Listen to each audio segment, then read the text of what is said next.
Magandang araw mga kalagahin, love at mga ka-MGM. Tara, samahan nyo naman kami dito sa Butag para mag-survey. At ipapakita ko rin sa inyo at the same time, napakalaking progreso na ginagawa dito. Bali, around 8 o'clock na nga pala kami nakapunta since dito lang naman to sa barangay. Bali, yung isusurvey nga pala namin na lupa ay malapit dito sa ginagawa na flood control. Saktong-sakto naman dahil gusto ko talaga makapunta sa part na para mas maipakita ang mas malaking progreso na ginagawa nila at makita rin at masilayan ng mga butag noon na malayo dito sa Butag na nagtatrabaho sa iba't ibang lugar. At dito nga ay papunta pa lang ako ay medyo excited na ako na pumunta dun sa gilid. Kita mo na agad yung malinis at malawak na lugar. Pero syempre bago yun, kailangan ko munang kumuha ng video at pictures habang nagsiset up sila. May pagbabadyang pag-ulan nga pala ng araw na yan pero hindi naman bumagsak habang nagsasurvey kami. May pagkakataon na umaambon pero nag-i-stop din naman agad. Pero yung malakas na pagbuhos ng ulan ay hindi naman namin naranasan.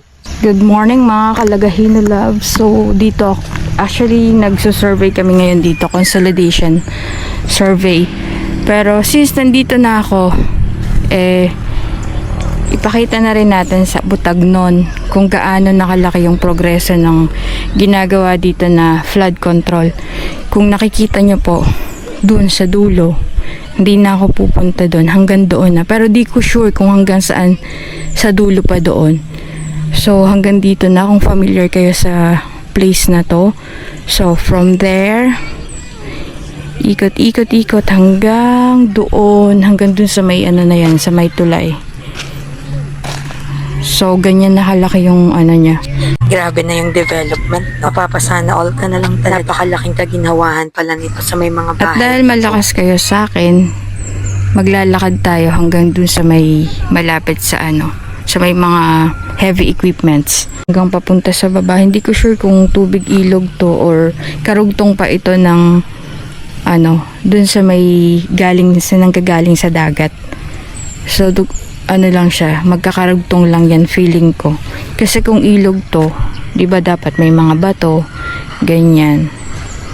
At ayun, tara, baybayin natin tong kahabaan ng side na nilalakaran ko.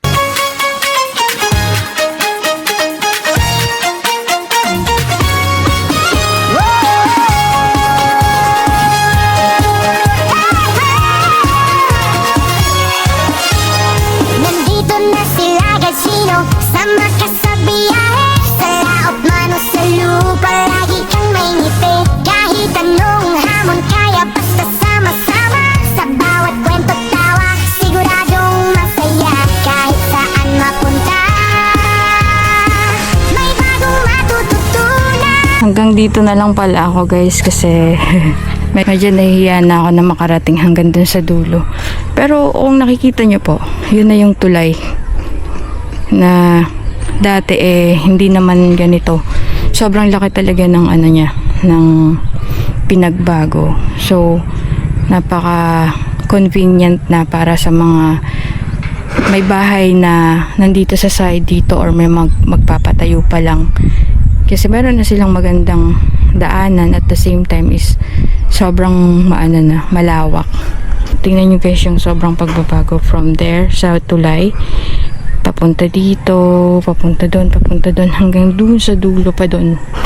So hindi ko na naipakita. Hindi lang ito. Kung hanap mo'y ligaya, at sumama, tulong at saya, yan ang aming dala. Sa bawat click at play, ramdam ang connection. At sa puntong ito ng aking buhay bago ako bumalik sa opisina ay nag-spray na muna ako ng mga muhon. Since that time ay magmumuhon na rin naman sila. At kung nakarating ka po sa puntong ito ng aming video ay maraming salamat. Paki-follow na rin po sana ang aming Lagahino Vlogs page at ang aming MGM Surveying and Mapping Services Bulan Branch na page. So paano po, hanggang sa muli, sana masaya ang araw nyo at huwag kalimutang ngumiti. Bye!